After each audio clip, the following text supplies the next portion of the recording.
So, you know, seeing how the news shapes our views is part of why we're here tonight talking about hormone controversies.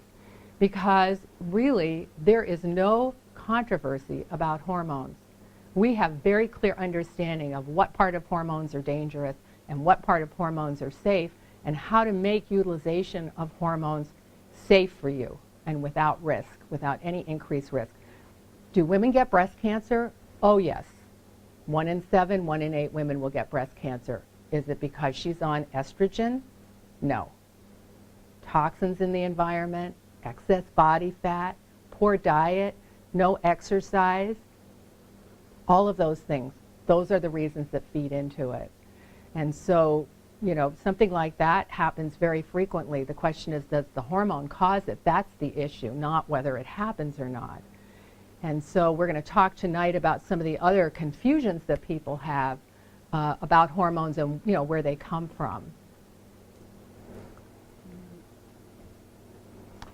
So what we're going to do is I'm going to tell you some about hormones, and some of you have already found your hormone truth or myth quiz that's in your folder. We'll be doing that later. And having a little like truth or myth. We'll go truth or myth. And this says myth versus reality, but it's really myth versus truth. So I want to tell you a little bit about what hormones are, because that's fundamental to understanding why we talk about them. The only way to get information from one part of your body to another is to send a messenger. And this was the messenger that ran the first marathon to, you know, to tell the troops what was going on. He was a messenger. We have messengers all over our body. So how does a gland in our brain tell our thyroid to make more thyroid hormone? How does a gland in our brain tell our adrenal glands to make hormones? And how does our thyroid gland tell every cell in our body to speed up metabolism? With messengers, and the messengers are the hormones. So there are many different types of hormones. We're going to talk particularly about a few hormones tonight, the ones that are controversial. I don't think anybody has a big controversy about thyroid. You know, we all know we need it, and there hasn't been all this stuff in the media about it. But I want to talk about the ones that bring up questions and doubt in your mind. So hormones also function. Am I standing in front of the screen for people? Can you see better now? Hormones also function as our thermostat and metabolism regulator. So that would be a lot thyroid. Also insulin, the hormone, controls metabolism of sugar.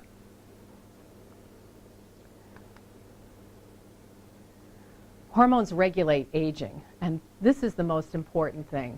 And starting with when we're about 25, when we're hormonally at our optimal, begins the downward trend. So by the time we're in our mid-40s, one of the most important energy and vitality hormones, DHEA, is about half of what it was when we were 25. By the time you're 60, it's a quarter. So a lot of the things that are felt to be changes due to age, you know, what do you expect at your age, are really hormonal declines. And this is the other thing, you know, people say, well, we don't have like 20 or 30 year studies. Well, really, it's just been in the last 20 or 25 years that we've really started utilizing hormones for maintenance of health, slowing down the aging process, and aging what I call successfully, having healthy longevity. This is a new thing.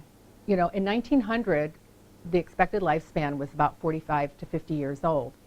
Nobody ever lived in the latter part of their lives. No, women didn't live in menopause. Men didn't live during a time of their life when their testosterone levels went down. And when people say, well, I think we should just let nature take its course, well, you know, before insulin, diabetics used to let nature take its course, and it didn't have a very good outcome for them. Diabetes is basically a disease of premature aging. The sugar ages your blood vessels, ages your brain. Diabetics have accelerated heart attacks and strokes at a much younger age than the general population, and they have a much higher rate of Alzheimer's disease.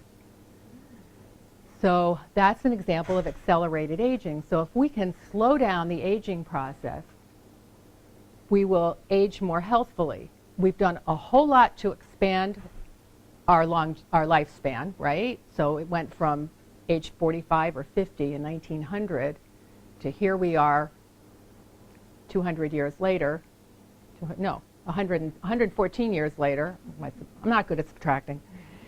And we've added another 30 years. But we haven't improved the quality of the last part of those years at all.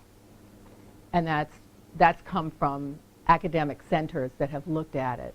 So people are living longer, but not better. So the real question is, how can we live better? And really, the baby boom generation is the first generation to have the opportunity to do something about their aging, because it's only, like I said, in the last 25 years that we have an understanding of why we decline as we get older. And with that knowledge, you can do something about it.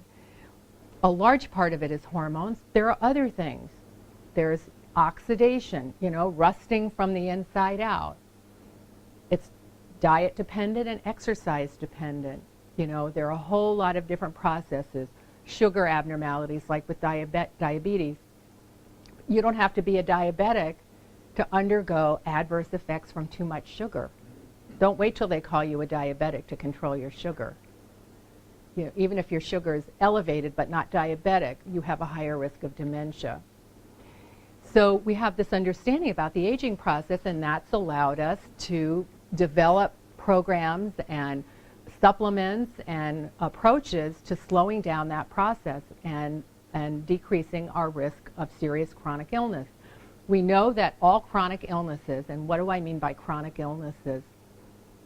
Cancer, heart disease, including strokes, Alzheimer's disease, Parkinson's disease, those are all chronic illnesses, and they are all caused by inflammation. And what modulates inflammation? What you eat, your exercise, your mental, emotional, spiritual part of you, and your hormones. So all of those things modulate inflammation, and you want to be on an anti-inflammatory path in everything you do. So that's what we're about, and tonight we're going to talk about the hormone part of things. So hormones do regulate aging. Our wrinkling, sagging skin comes from diminished estrogen levels and growth hormone levels. Our loss of muscle comes from diminishing testosterone levels. Dementia, we have great evidence that estrogen and testosterone in men and in women and in men decreases risk of Alzheimer's disease and dementia. Depression is very much hormonal in men as well as women, and has other causes as well. It's a really complex one. And cardiovascular disease can be looked at as a hormonal disease. Hormones like testosterone and estrogen help to keep the linings of your blood vessels in healthy condition. The linings of your arteries is where cardiovascular disease starts. That's where plaque starts. And you want that lining kept velvety and soft and supple. You don't want it stiff and hard like a pipe with calcium deposits. Hormones help to keep it like that. So hormones definitely regulate our aging, not to mention symptoms, you know, low libido, mood, energy, you know, a whole variety of things that we're aware of. There's a lot that goes on that we're not aware of, but there's a lot that we know about it, that we don't, in ways that we don't feel well, that is hormone related. So when we have somebody on a hormone restoration program here, we use a number of different products, 8 of them. We're going to talk about testosterone, progesterone, and estrogen, because like I said, that's where the controversy is. The other hormones that we use, pregnenolone, which is a hormone that converts into a lot of these other hormones, but it also acts as a neurotransmitter in the memory center of your brain. So some of that diminishing of cognitive ability, of thinking ability as we age, oh well, it's just your age, is diminishing pregnenolone levels. something that can be restored. Thyroid is a whole other topic, but huge numbers of people have low functioning thyroid that contributes to weight problems, energy problems, mood problems, thinking problems. DHEA I talked about is this tremendous energy and vitality hormone. Melatonin levels diminish as we age, and so people tend to have more sleep difficulties as they get older, and sleep is absolutely foundational to your good health. And vitamin D I talked about, which functions more like a hormone, and like thyroid, there is a receptor or a spot on every cell in your body for it to have an action. So a receptor is like a lock, and vitamin D is the key, or thyroid is the key that goes into the lock, turns the lock, and causes something to happen inside the cell. So vitamin D is everywhere in your body, thyroid's everywhere in your body, and some of the other hormones are more targeted. They're not everywhere. They don't have actions everywhere. So we're going to talk about these three because that's where the big controversy is. Like I mentioned, hormones decline as we age. We're at our best at about age 25 to 30. You know, that's when people are too young to know how good they have it, right? Decline in midlife and continue declining. And then, of course, women have this really abrupt change when they go through menopause and lose a bunch of hormones, like all of a sudden, which is a very tumultuous thing to have happen for many women. So menopause, the average age is age 51. And there is this period that we call perimenopause, which when I got started in OBGYN, 30-some years ago, there wasn't even a term. That didn't exist, perimenopause. And it's traditionally said to last 2 to 5 years, but quite honestly, the changes start happening to women in about their mid-30s. So women in their mid-30s, their periods start changing, things start changing. It gets more and more apparent in the 40s, but it's probably more like a 15-year lead up. In men, testosterone declines little bit by little bit every year. The young men growing up now are particularly have a problem. Sperm counts are going down worldwide. Toxins in the environment have hormonal actions in our body, but not in a good way. And we think one of the reasons why young men have lowered sperm counts is because of these what are called endocrine disruptors. They disrupt proper endocrine function. All the things that are in plastics, all the things that are in, the adhesive that's used to lay the carpet, the organic solvents that are in paint, all of that are doing horrible damage to us. So best thing is eliminate plastics from your life. And then as far as men go, looking at who's affected, because a lot of times people think it's only very old men who have low testosterone levels. This chart shows about 2 to 3% of men in their 20s even have low testosterone. 20 to 30% of men between 30 and 40, and more than 50% of men in their 60s and 70s have low testosterone. So it's very prevalent.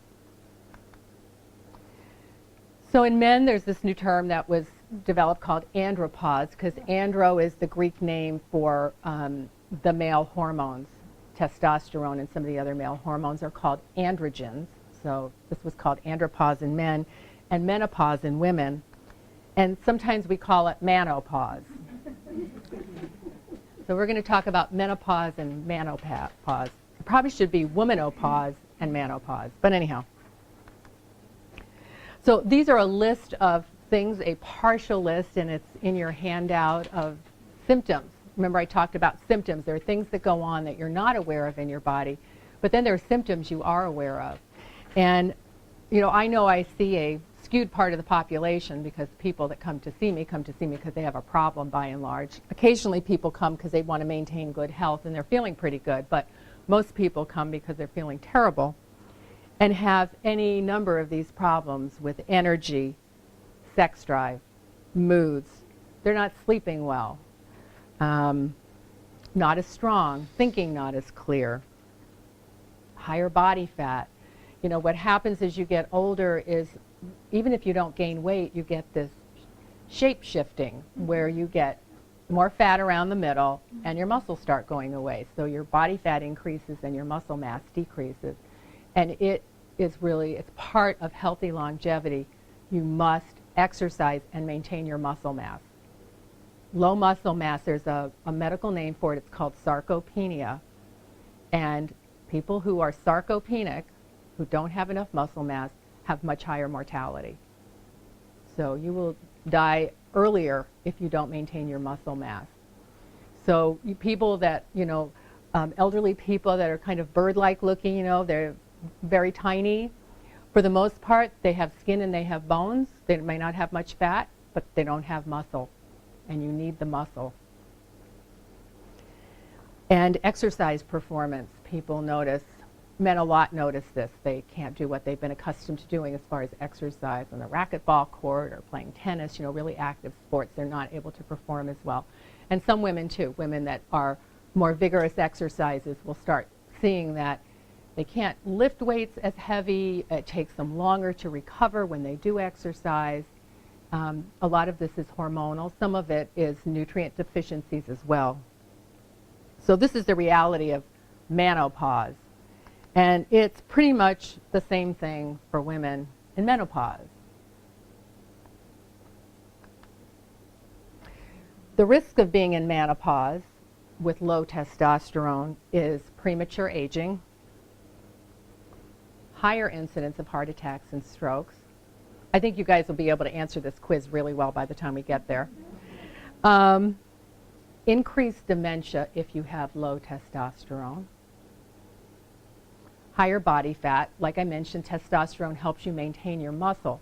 Your muscle is the tissue in your body that metabolizes the nutrients that you take in, the calories that you take in. Fat is not metabolically active. So if you lose muscle and gain fat, what you eat is going to get converted to fat rather than getting used sufficiently by your muscle.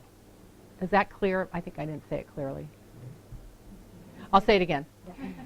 Your muscle is your metabolically active tissue. So if you have lost muscle because you're not physically active, you can eat the same thing. You know, people say, I'm eating the same thing. I always eat the same amount, the same kind of foods for the last 3 years, and I keep gaining, because you're losing muscle that would be metabolizing those calories if you're not physically active. And more of those calories are going to go on your body and get stored as fat rather than getting used by your muscles for energy.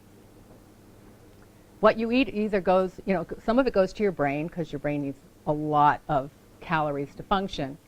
But other than that, it either goes to your muscles to provide energy or it gets stored here. And men also have risks of bone thinning. So men with low testosterone get into problems with osteoporosis just like women do with their low estrogen. And menopause risks are essentially the same. You'll age more quickly.